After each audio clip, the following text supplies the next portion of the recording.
Good evening. I'm Sara Friedman, International Director of Business Development for Israel Bonds, and your MC for this evening. Many of you know me from Bonds delegations to Israel, during which I've had the opportunity to showcase exceptional and interesting sites, as well as fascinating people. While I eagerly await your return to Israel, we are excited to bring this archaeological experience to your homes. During the tour, we will stop periodically for questions. If you have a question, please press the raise your hand icon and accept the unmute button when called upon. It is now my pleasure to introduce to you Laura Orzy, Women's Division International Chair.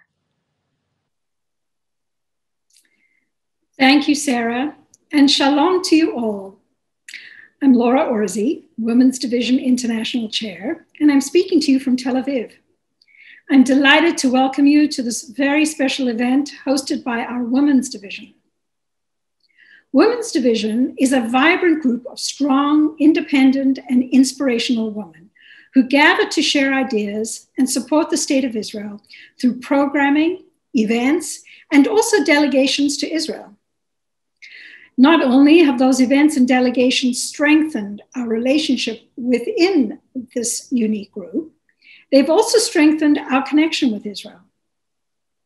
The fact that we have come together from a number of countries this evening highlights what has made the bonded enterprise such an extraordinary success story.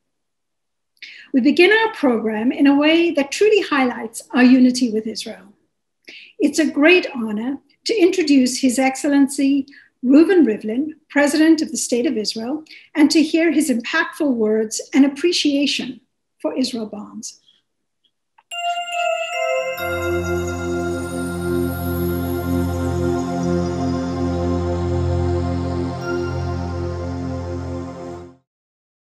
My dear friends at Israel Bonds, this past year has been one of highs and lows.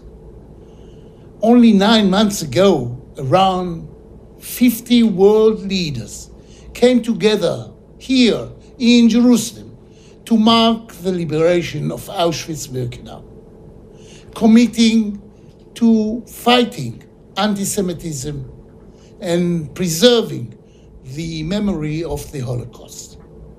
Unfortunately, since then, we have all been dealing with the coronavirus pandemic. We have lost loved ones.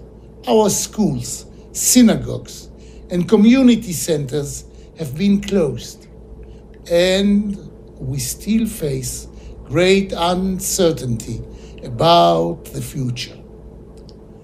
As the new year begins, we are all hoping and praying that we will once again be able to meet each other in person and return to our normal lives.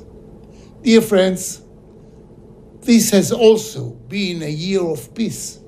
The historic Abraham Accords, signed by Israel and the United Arab Emirates and Bahrain, can provide a model for peaceful coexistence between all peoples and religions around the world.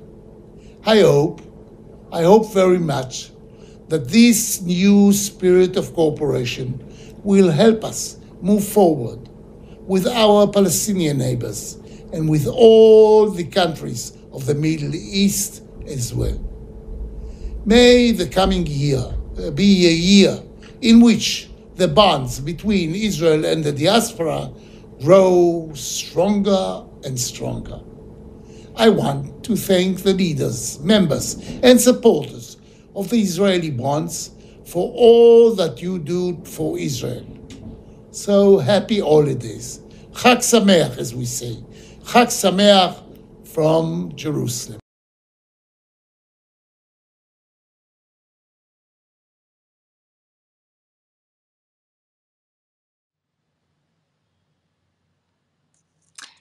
We thank President Rivlin for his support. And now I would like to introduce to you Idit Toresella. Erev Tov, Shalom, and good evening to everyone. I am Idit Toresella, I'm very proud to be here and a part of the Israel Bond Women's Division Council in the UK. I joined Israel Bonds because I'm a passionate Zionist and I believe that the most fruitful way to love Israel is to invest in Medinat Israel and to give our children and gift them with bonds of their own. I am truly excited to introduce this archaeological experience. The town of Korazim was first mentioned in sources from the Second Temple period. It flourished at the end of the Talmudic period. Guiding us through the ancient site will be archaeologist Achia Kohn-Tavor of Dagesh Tourist Archaeology.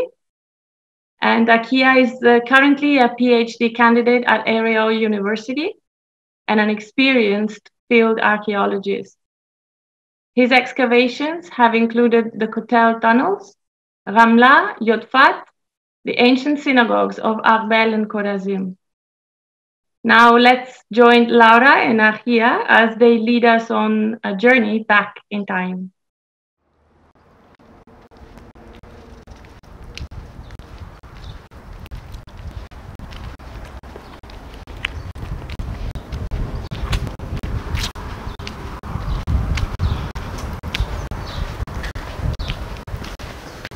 Shalom. Shalom, hello. I'm Laura. I'm the International Chair of Women's Division of Israel Bonds. And I want to introduce you to Achia, the archaeologist of this archaeological site and experience, Korazim. We are here today on the beautiful banks, the northern bank of the Galil, and we have the opportunity to learn and to spend the day with him and to learn about this incredible experience. Women's is hosting this event, and I want to so much for spending time with us, and we're really excited and the opportunity and to learn so much about this phenomenal expedition. Yeah, thank you for the opportunity and welcome to Korazim. And I'm very happy to host you here today. And we're going to make a virtual tour here. I'll give you as much experience as you can from overseas. I would like, of course, to have you here but at the moment we'll have to do with a virtual thing. So, what is Korazim to begin with? Korazim is a Jewish village, a biblical, is being here like Jewish people were living here for about a millennia. And my job, archaeologist, is to get to know these people and maybe even to tell. So that's what we are going to do now, today, in the next hour or so, to try to get to know those people who are not here for about a millennia. So the first station I'll take you is actually the first Jews coming here in around the Second Temple period, 100 BC or so, with the Hasmoneans conquering the Galilee, settling Jews over here. So let's go to our first stop here.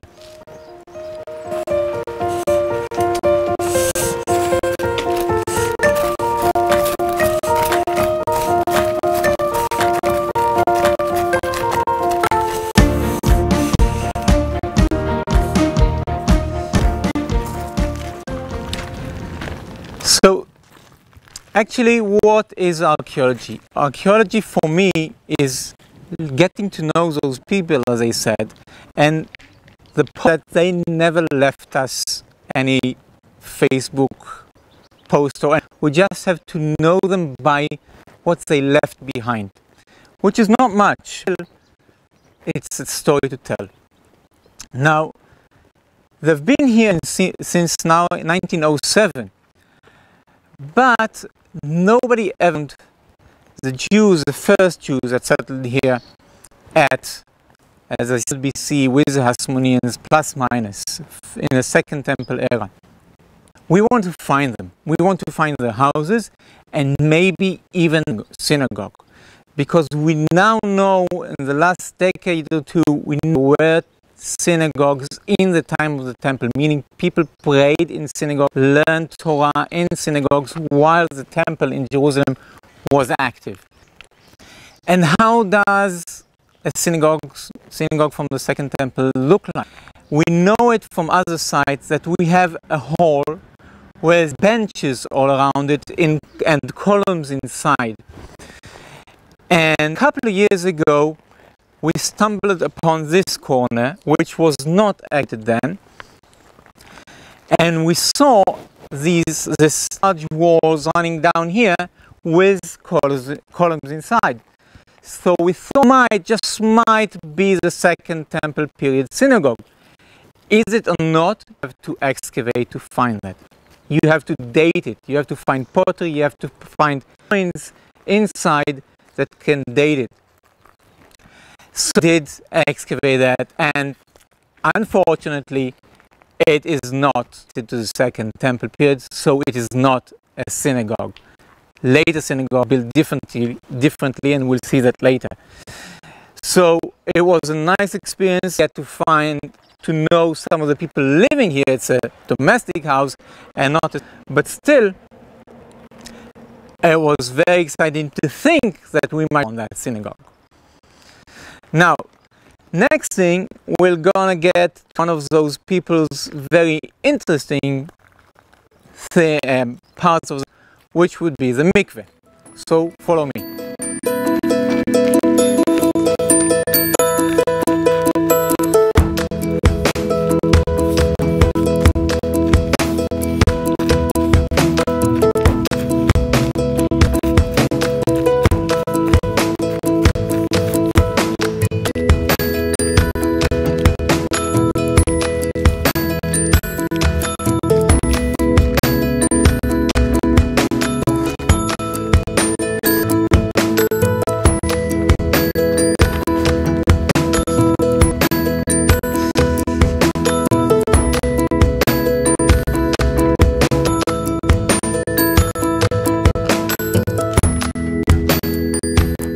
Now, what I'm looking here inside is a cistern, a stepped-in cistern, meaning they're going inside.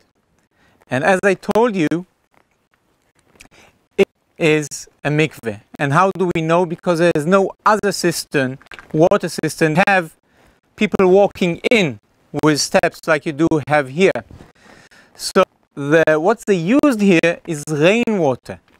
Rainwater in Israel is scarce, and you have to use it very carefully.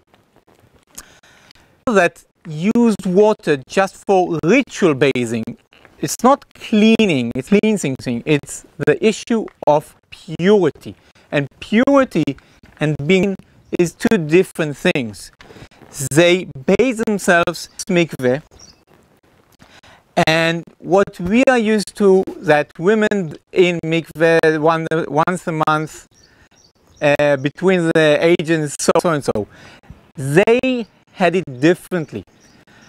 Those in the Talmudic era, about 1500 years ago, living bathed when they ate, before they ate. And why is that? The fruits of the Holy Land has holiness in them. And you can't eat the Holy Land fruits when you are impure. So before you eat those fruits, you have to bathe in the mikveh, and then you can go eat. So the mikveh was in use for everybody. Now you might see that the waters are not too clean. Now we are filming at early spring, but the water here are not in a very good condition. Probably in those days they kept it in a better condition, but we don't have rain here between, say, May and November. So between this half year you have to keep the water in order to bathe and, more importantly, to drink. There are no other water. And those people bathe in that for a year before the next rain. I do appreciate that, and I do appreciate having the possibility in the end of this day having a nice cold shower. I didn't really have this option. It wasn't as good. The halacha says that you can bathe in a ritual bath in a mikveh as long as the water are clean enough for the dog to drink from. So you can imagine that the limits here are wide, and I hope they did get better water usually to use. So this is one of the things that you can relate to and something you know from your daily life and can see the difference between how it was here back 1500 years ago and today. Now, let's go to our next stop, which will be the house, the domestic house.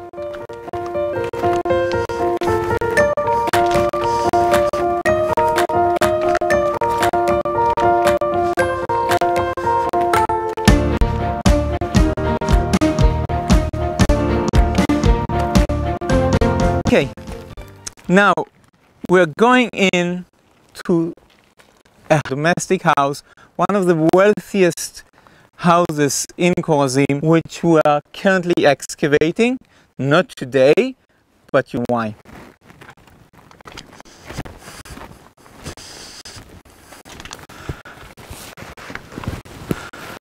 Here you go. Careful, mind your step.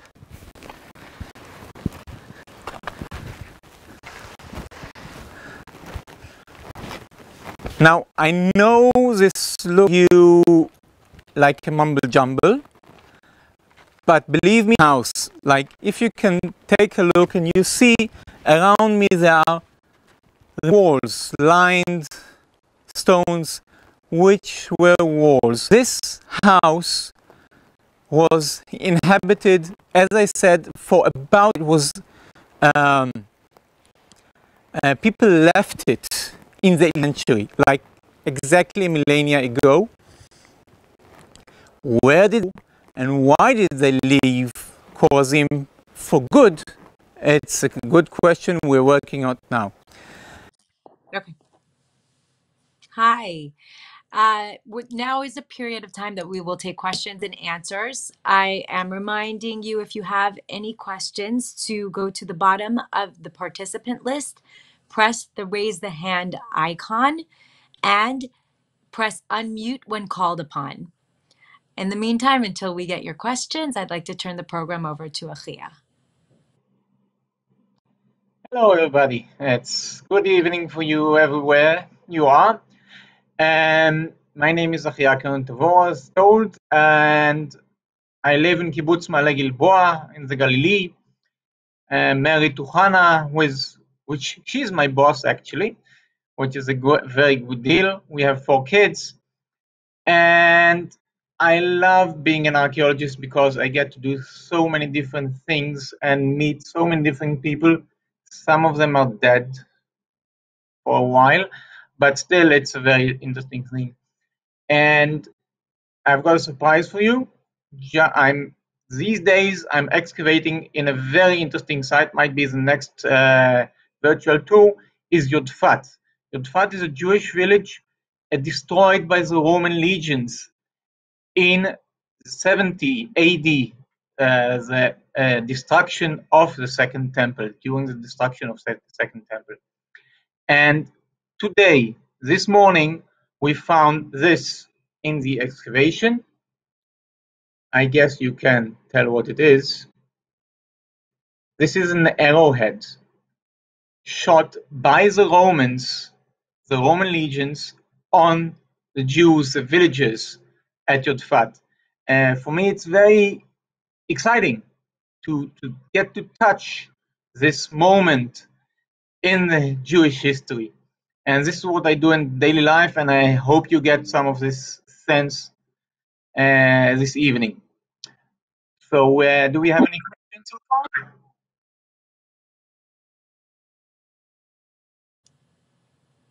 We have a question. Sure. We have a question from Anthony Angel. Anthony, if you can unmute yourself, remember to unmute yourself.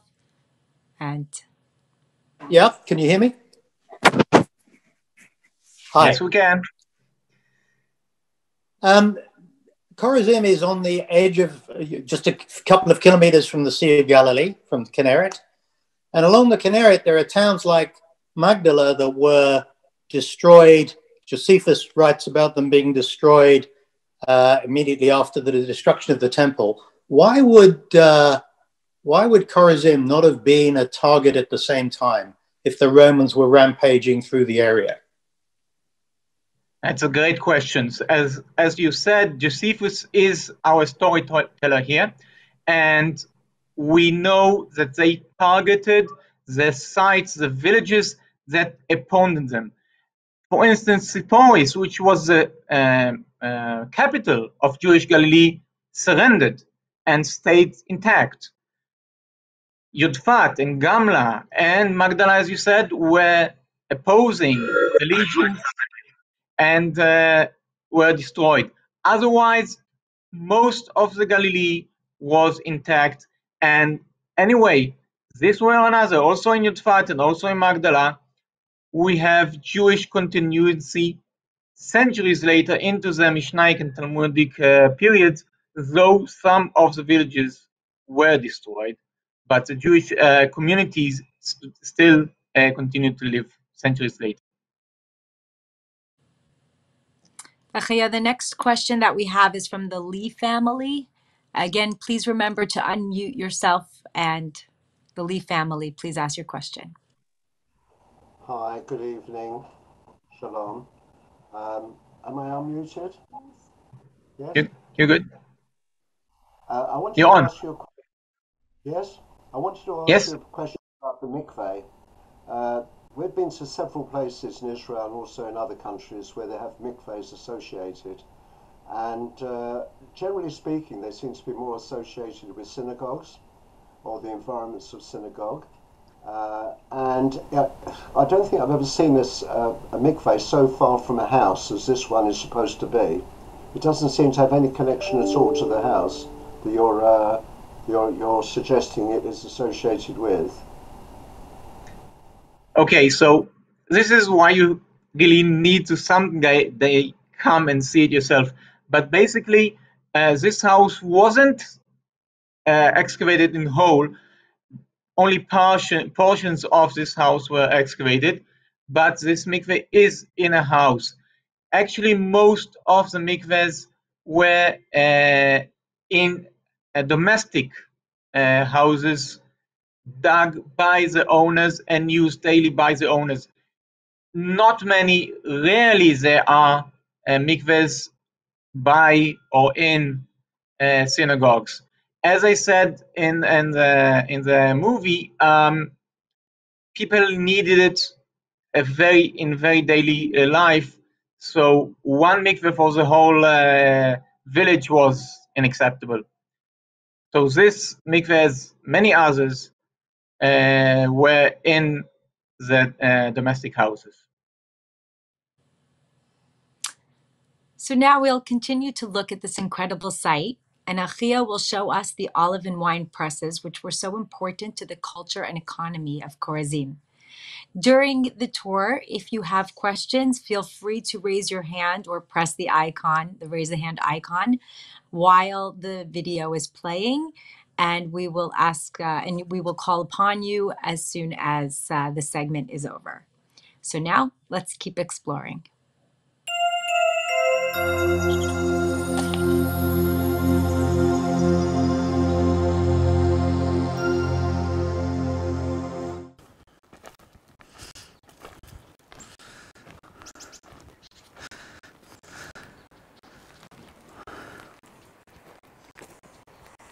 Now, you would be here, and the first thing it would be to ask you, what do you think this installation is? And you usually say something like bathroom, something like that. But you see, it's an open place, and it doesn't really make good sense. You see, we have here decorated mosaic and a kind of beneath it with steps going down. The story how we find it is, and we excavated the house about a couple of years ago. The workers saw that we have tessera, mosaic stones, lying down here, and they said, listen, you should check this out.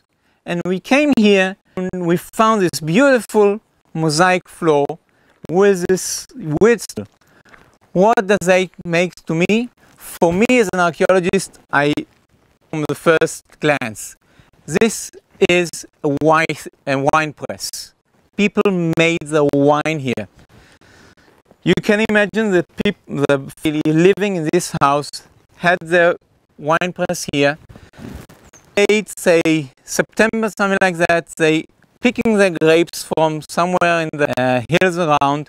The whole family coming with the grapes, them on the threading floor, hopefully washing their feet before, and then to get the juice out, and the juice runs down into the vat, the grape juice, and in the middle of mosaic floor there was a column, a screw made of wood to repress it, a secondary press to get every drop of juice. And why is wine important? It's something to drink. Secondly, it makes you happy, some of us. Thirdly, of course, kiddush. And fourth, which is a bit different from what we experience, alcohol only makes you lighter, it also detects the water, because as you've seen, the water wasn't always, and when you mix water with your wine, you disinfect it, you get your water clean from bacteria. So they made wine here. They probably drank some of it. Of course, they sold it out to make a living. So this is one thing we know more about. They made some of their living from wine outside. Next up, a source of making a living here at Korazim.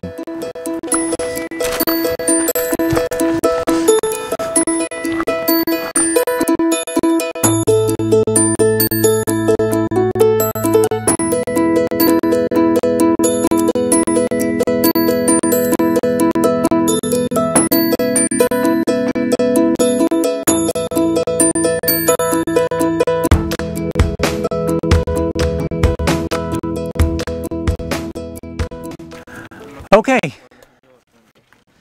now you have an opportunity to go into an ongoing excavation happening right now. We are now in an olive press at the wine press. We are moving into an olive press. We just found this morning. An olive press made the crushing wheel, which is broken by now, turning here, crushing the olives and getting the olive oil out. And there is a base of again a huge wooden screw. The wine press screw is smaller. Olive are much harder than wine, than grapes. So the olive press is much more massive. You can't crush it by your feet. You have to use wheel. And then this base, you should imagine here standing a huge frame made of wood with a screw, wooden screw, and pressing, secondary pressing again to get of oil out, which is of course a very precious liquid. Here 6 olive presses so far, probably there were more before, meaning that they produced oil as they're living and marketed it over the country, maybe all over the world, and made their living from that. So they probably had wheat to make the bread from. They do olive oil and wine that they near. And sheep, we find, as we go in the excavation, we find sheep bones, cattle bones. They didn't have chickens, by the way, eat chicken from, I don't know, they weren't Ashkenazi probably. And so you get a piece by piece, something to learn of ancient people of Korazim living here. Now, I can't tell you all the story of this olive press because it's ongoing work. You can take a look here, which is, I mean, just seeing that for the first time, you can see a round stone here with a side, which is another crushing stone incorporated into the floor, meaning this went out of someday, incorporated into the floor. So why do they need 3 crushing stones in one olive press? It's a question that I have to start thinking of now on. You follow what we're doing here and see what's coming up on the work. So I think this would be a good place to pause and have some questions from the audience if you like. We have a question from Shane Masterson. Shane, please remember to unmute. Thank you. Just watching that, I have a question about, I'm curious about the water and what do the rocks tell us about the water situation at the time? Because we're looking at 3 areas that clearly there was an involvement in using water as well. The wine press, the olive press, and the mikveh. Yeah, water is, you know, is a heavy duty issue in Israel today and then. Usually settlements were set by the position of water. I mean, you can't build a settlement with no water. Korazim is blessed, which built on basalt, and basalt has many fountains around. So Korazim's got a spring of its own. But still, this apparently is not enough for this to sustain the whole village, which was pretty big, about 15 hectares, 150 dunams in size. And we do have cisterns, not only cisterns like mikveh, but also water drinking cisterns all over. And as in the few houses we excavated, they had cisterns to sustain the water from the rain. You get every drop of rain into that cistern, and many settlements of the time were dependent totally in rainwater. I hope that I answered your question. Okay. Yes, so continuing on, the most famous excavation at Korazim is its beautiful synagogue. Built approximately at the end of the 4th or the beginning of the 5th century CE, the synagogue was constructed with basalt, as Achia said, the most common stone in the region. This year, when so many of us were unable to attend services in houses of worship, we wanted you to gain a unique perspective of our shared heritage through the prism of one of Israel's ancient synagogues.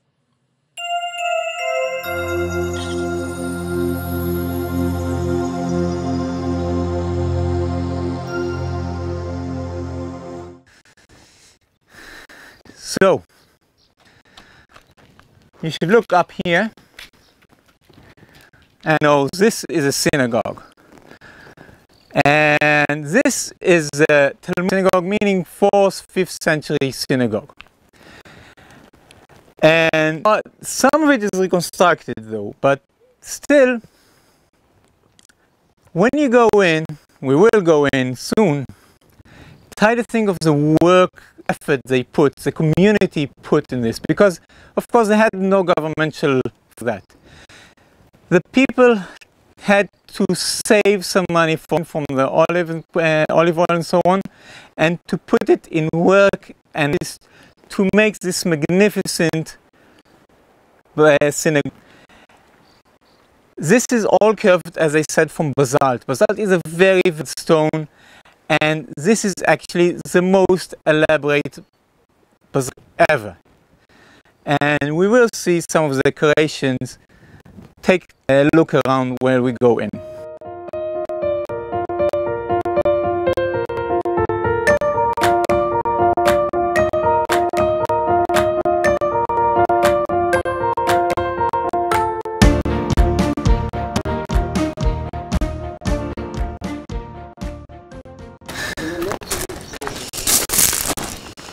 Okay, welcome into the synagogue.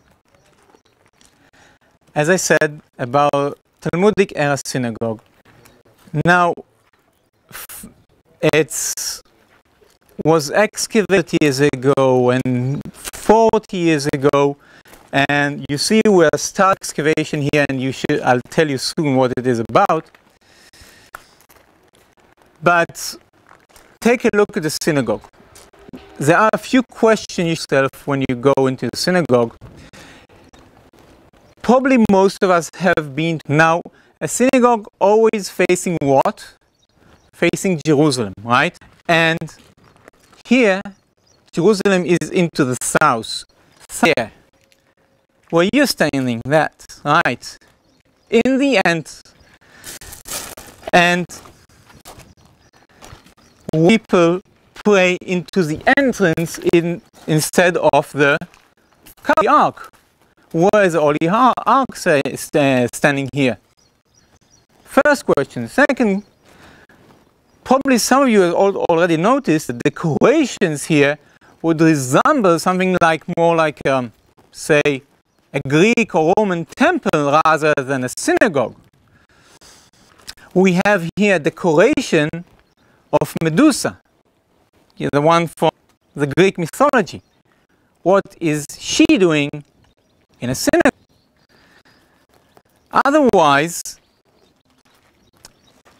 another thing missing in this synagogue is probably, you would think, the women's court.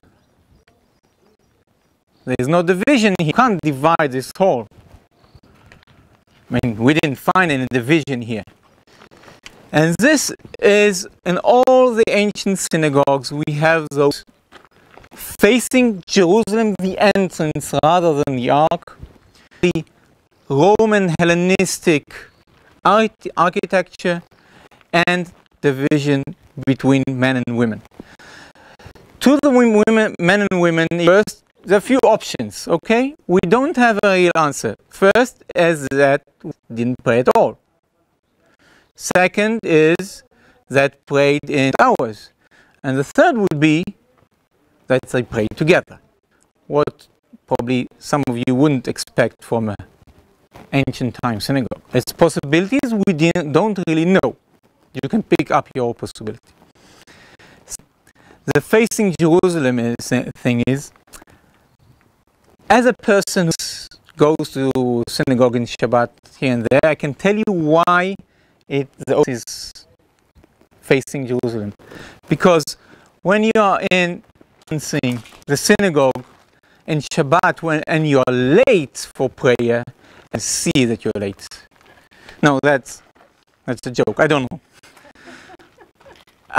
We don't really know why they did it, but they had a different view of synagogues. Look, definitely talking about all the decoration, as I said, Medusa and all the Greek and Roman columns and so on.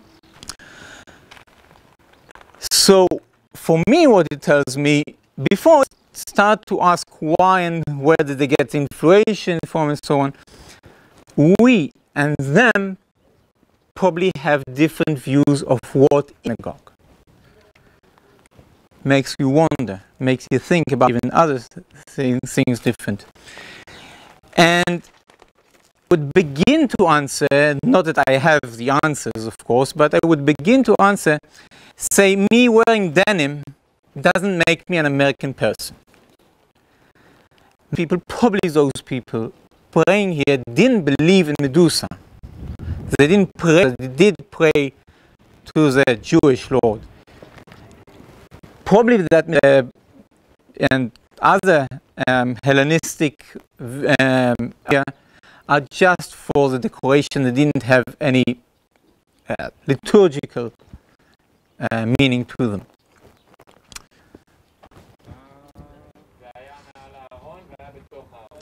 So these two coins were found in this morning, fresh. Fresh meaning probably 4th to 5th century.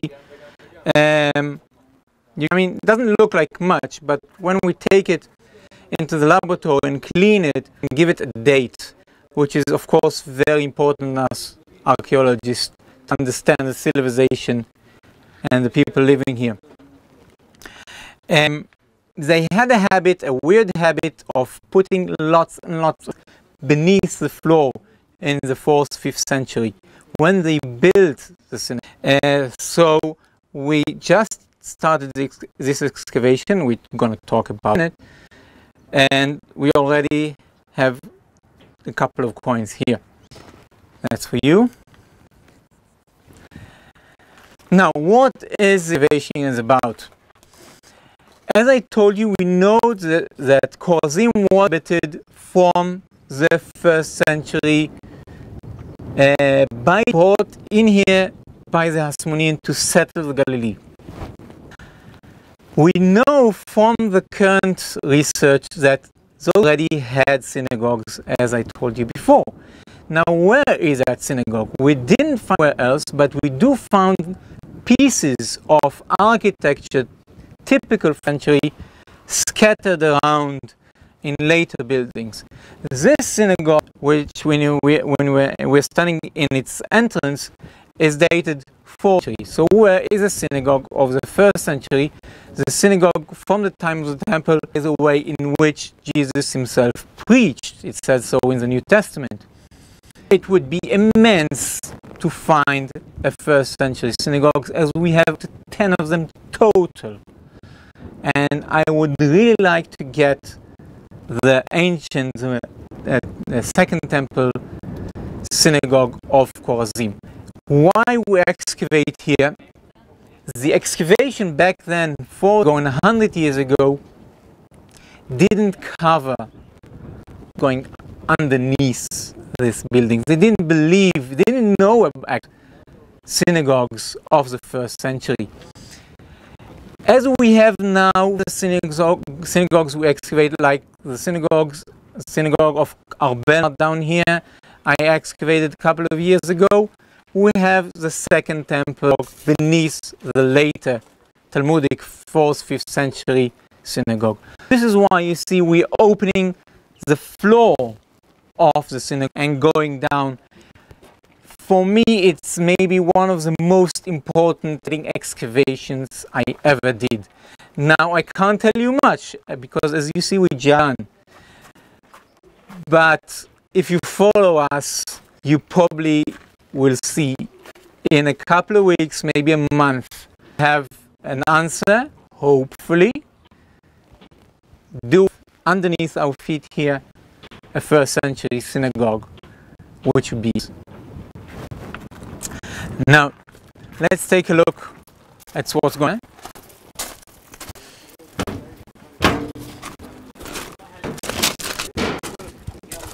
Yalla, yalla.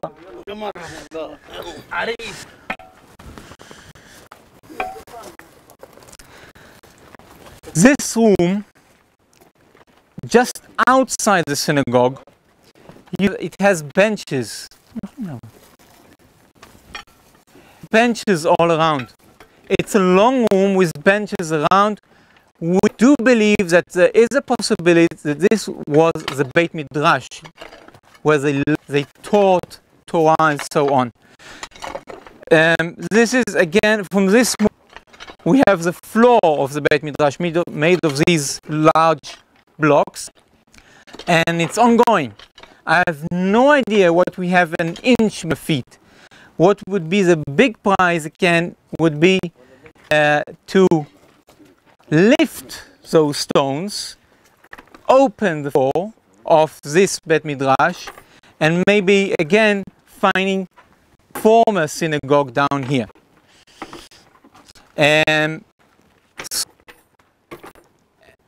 to close the things up here, I hope you got some of the excitement that we have here in the field. Maybe you got a taste of coming yourself and having the first experience, meeting those people, making history yourself. And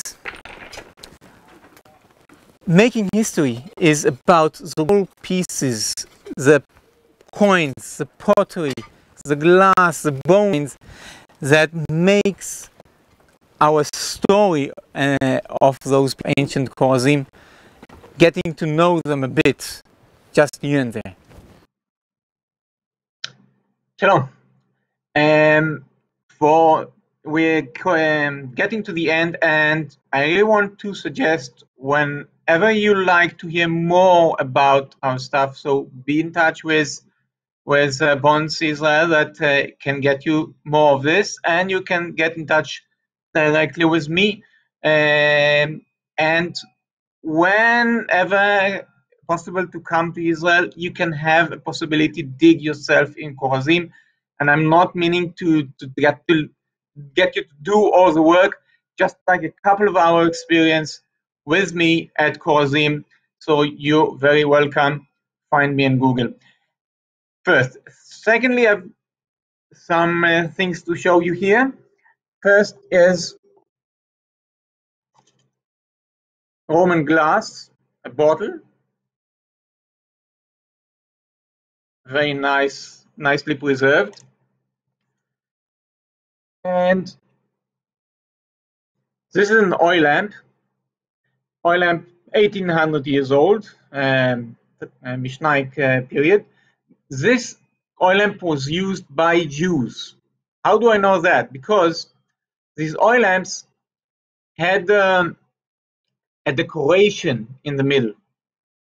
And the Jews bought that oil lamps in market, broke off the decoration because they kept this second commandment and used it as it is broken.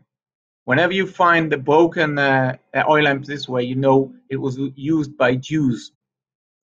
Another fascinating things we found there, a sixth grade girl found that,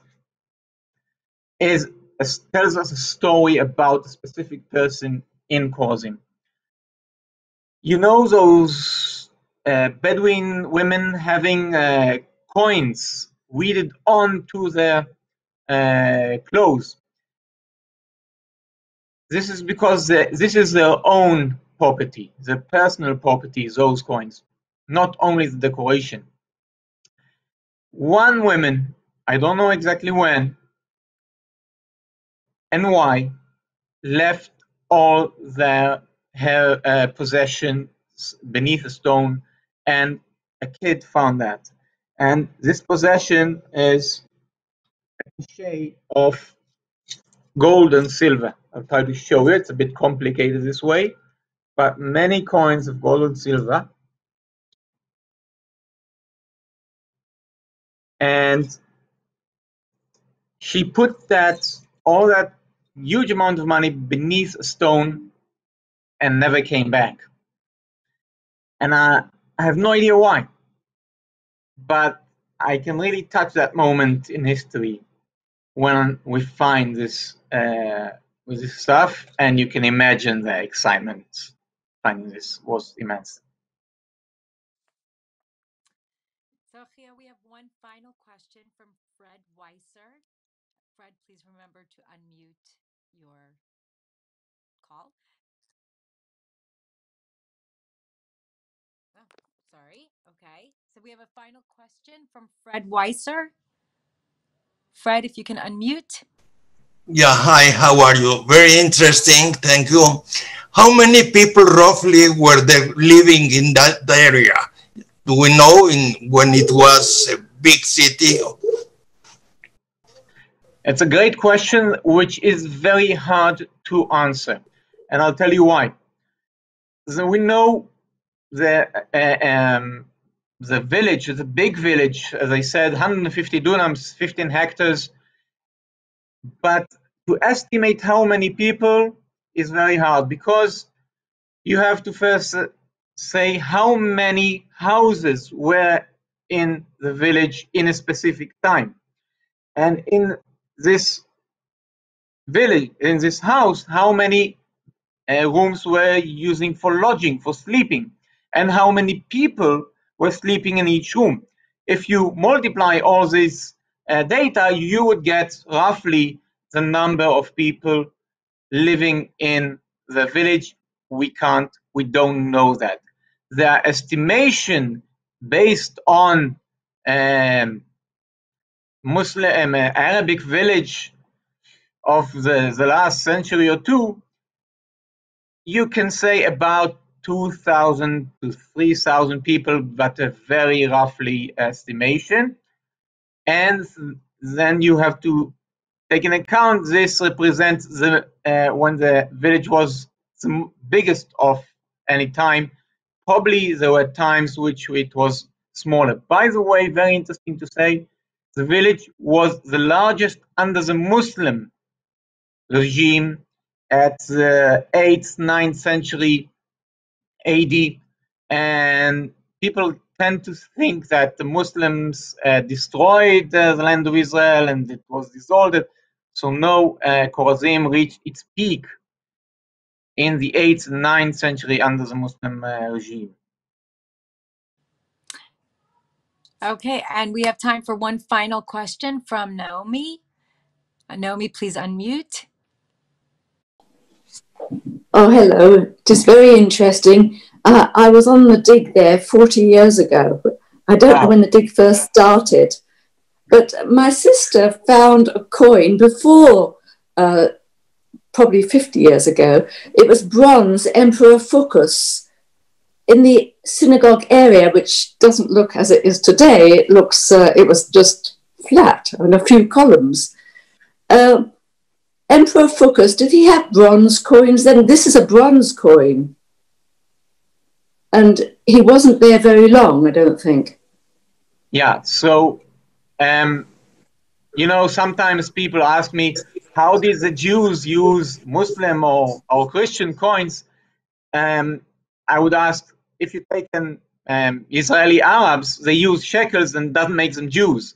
So they use whatever currency was available, and Phocas was one of the last Byzantine emperors to rule the land of Israel.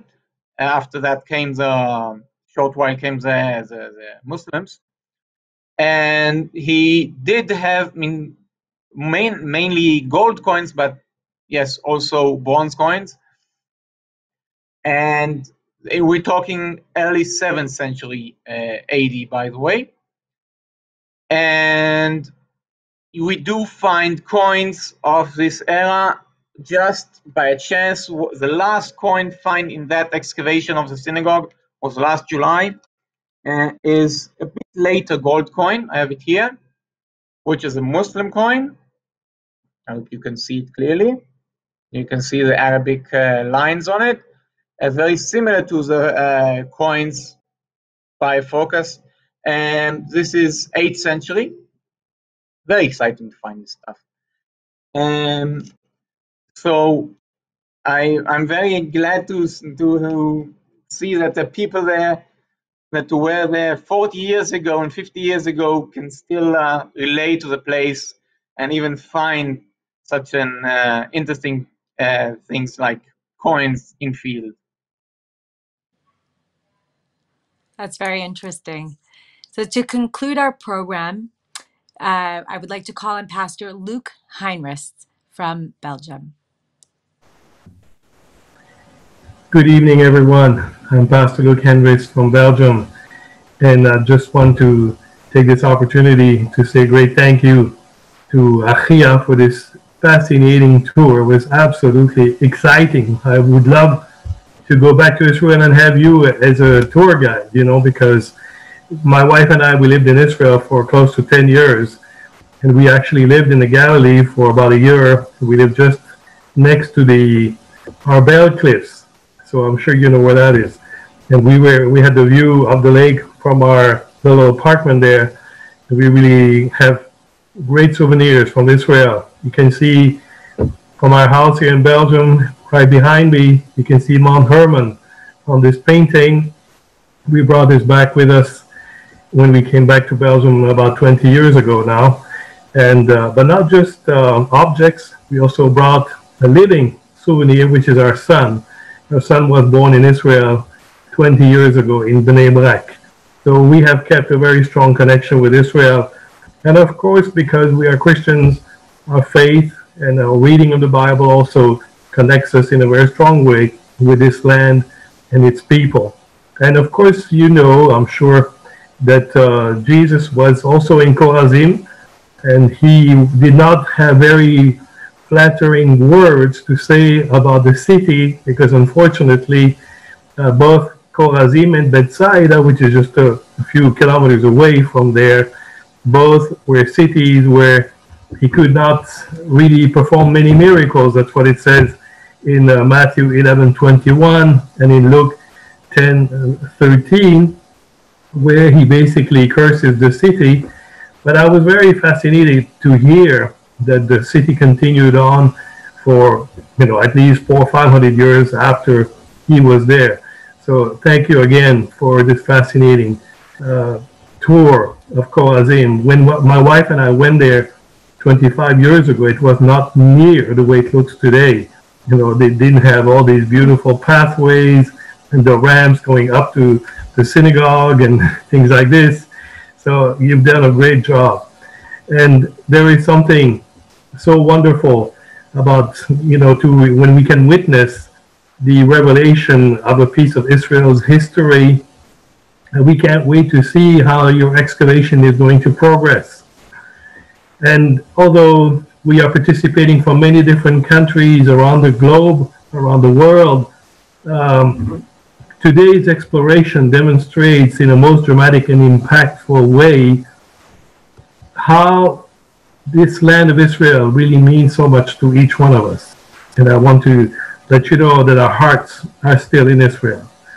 To everyone from the UK, from Germany, from France, from Israel, from Belgium, from Mexico, from Brazil, who joined us today, we're truly grateful for your participation and continued support of Israel Bonds.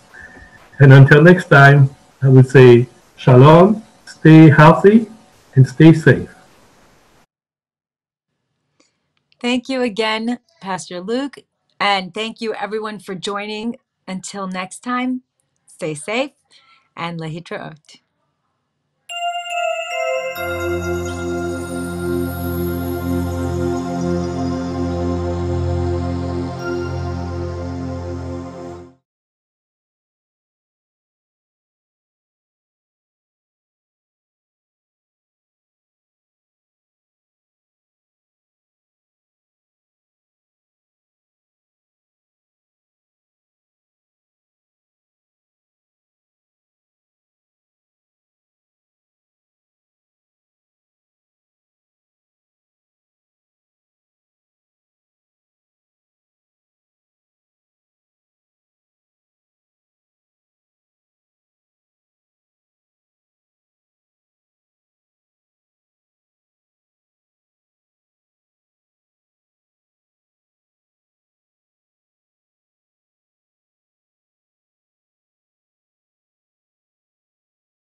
Okay, fantastic. Fantastic. We're good. Everybody get some rest. Yeah, sure. Laila Tov. Okay. Take care. Yeah.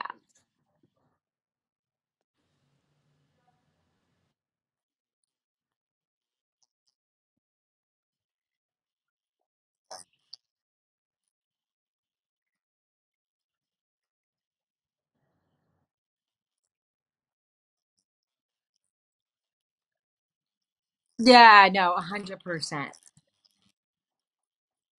No problem. No problem. I will let them know. And also, I'm trying to be on vacation, so I'll be happy, very happy to let you rest. Feel good, feel better. All right. Take care. Bye.